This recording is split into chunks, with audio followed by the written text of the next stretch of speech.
Hey guys, what's up? I'm Zach. Welcome to Zach's Soapbox. This is a video for the week of Friday, July 11th, 2025. Hope you're all doing well out there.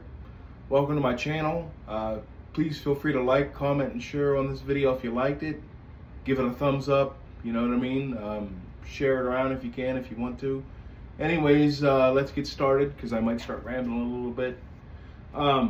This week, the topic is like signs of an ending friendship.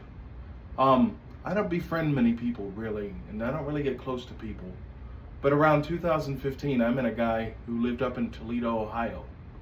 And we met because we were in the Socialist Party USA together, and we just started talking one day. And we used to talk over Facebook video messenger and stuff like that. And, then we talked over the phone, gave each other our phone numbers, stuff like that. We talked every day. You know what I mean? Sometimes for hours a day, talking about ghosts, aliens, different philosophies, different religions, whatever like that. He was a great conversationalist, and we got quite close. So much so that 3 years later, in 2018, he come down from Toledo and got me and kept me at his house with him and his wife and his kids for a week during Christmas, and come out and hung out with me, so I wasn't alone by myself. And I could do no wrong. I was the greatest friend in the world. I was the smartest guy in the world.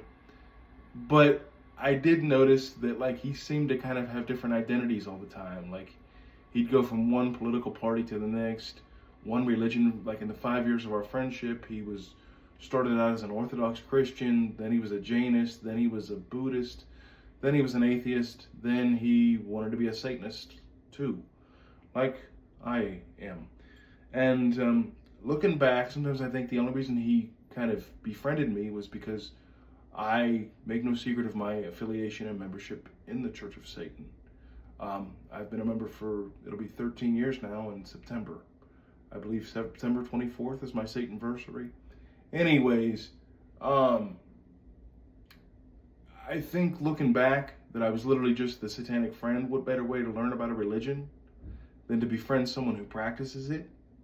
And then as soon as you're ready to move on to your next identity, and your next religion, you don't need that satanic friend anymore.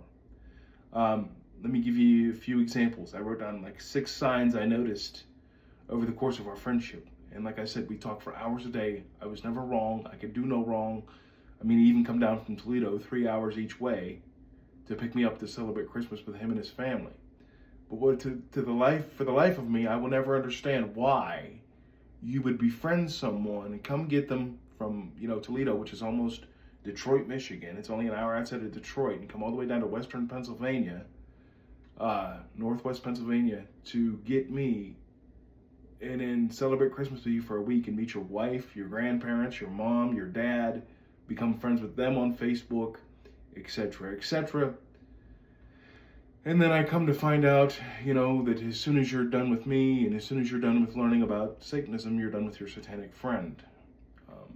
Kind of shitty, but so I wrote down 6 signs I noticed of a ending friendship, off the top of my head. Reduced contact and reduced communication.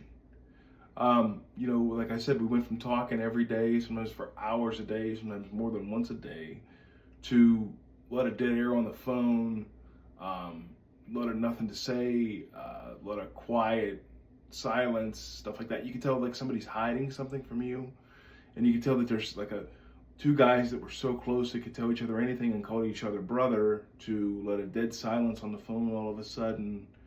So lack of communication, feeling of distance. 2 guys that used to be like this are now miles apart, and you know that there's something in the middle there, but he's not telling you what it is.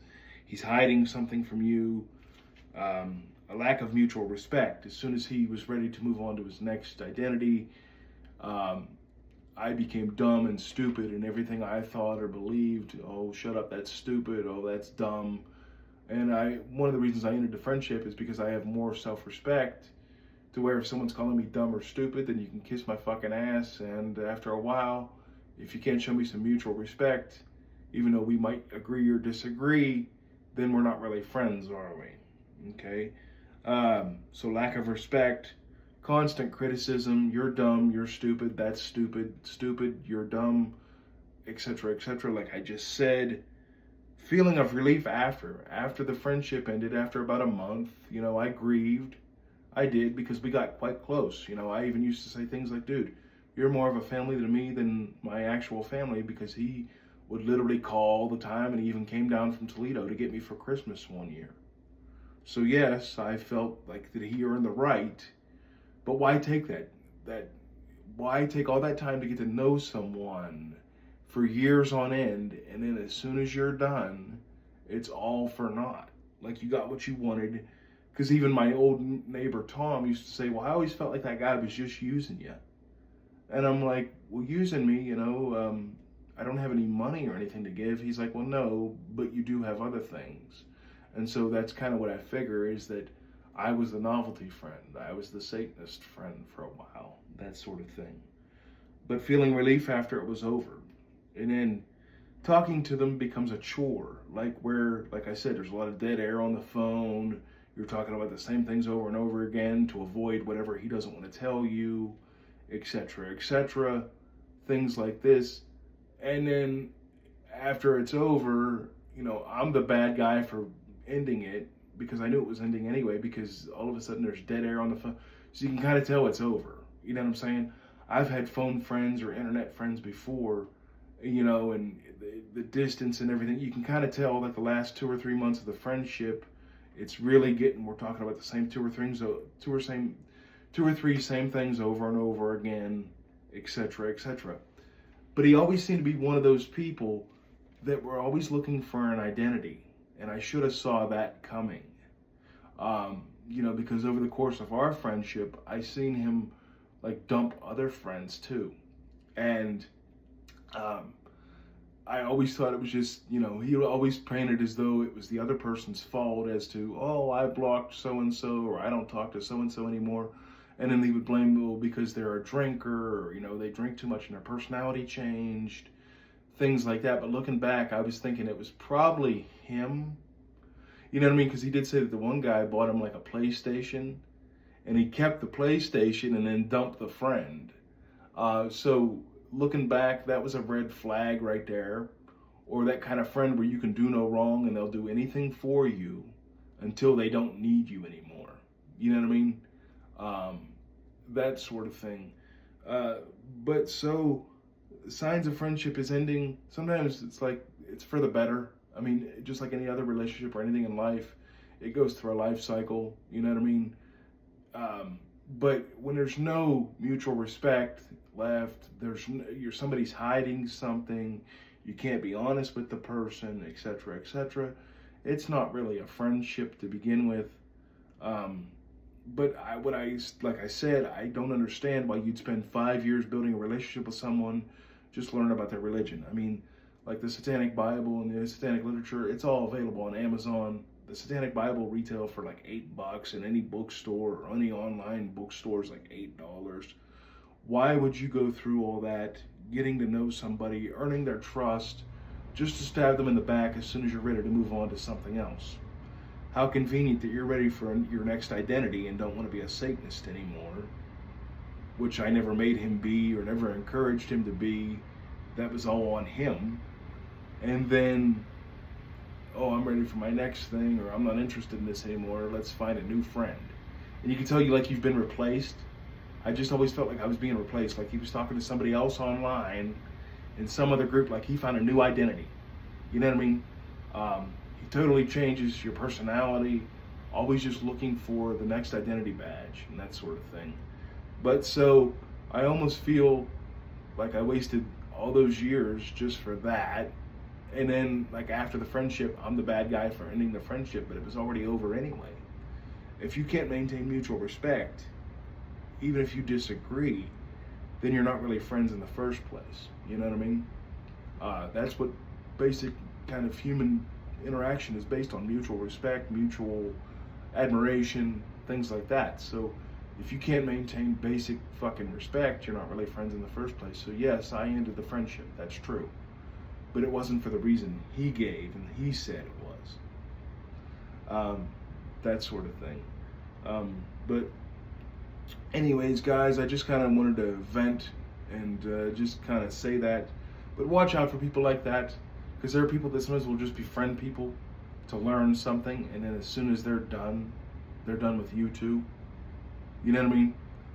All of a sudden, he's like having the sigil of Baphomet on his profile picture, the brimstone symbol, or a pentagram, and it's like, dude, you don't have to adopt my religion just because you're friends with me. You don't have to adopt my identity. He started acting like me, talking like me, started using my argument, stealing my ideas and using my ideas as if they're his own, and always looking for an identity and almost using my identity as his, that sort of thing. And I always considered it like a form of flattery. Oh, look, man, he's imitating me, in a sense.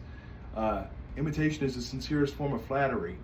But sometimes imitation can be a sign of a friend who's not really a healthy friend. A healthy friend can disagree with a friend, or a healthy friend can do something different that their friend does and still be friends. So that was probably a sign of an unhealthy friend that I should have noticed from a mile away. But I think part of it too is me out there living in Reynolds all by myself, and nobody really goes out there. I was looking for a friend, that he filled a certain emotional void, and that sort of thing. So some of that might be my fault, because they're almost taking advantage of your loneliness, like him coming down to get you for Christmas that year and spending a whole week with his family. You know what I mean? But if I'm meeting people that are important to you, it makes me feel like I'm a true friend. Then all of a sudden I wasn't, as soon as he's ready to move on, But all right, guys, I think I just said all I wanted to say. This video is not that long this week. My hat today is called a Badoyevka. It's from the early USSR, like in the 1920s. I believe Leon Trotsky would have been like the commissar of the military, and this is kind of the early Soviet military hat, I think. And I think this might even date back to Tsarist times in Tsarist Russia. But that's this week's hat. But all right, guys, tune in next week, July 18th. It'll be like 5 days before my birthday. I'll be 40 this year, so I'll be an old fart. But all right, guys, have a good weekend. Be sure to like, comment, share, leave a comment. Let me know what you thought. Let me know some thoughts, etc., etc. I have a person who watches these videos who has a degree in psychology. You'll have to let me know about this whole identity badge thing and always looking for an identity. You know what I mean? That sort of thing. But why would you go through all that when you can simply buy books on Amazon to learn about something? But all right, guys, have a good weekend, and see you later. Bye.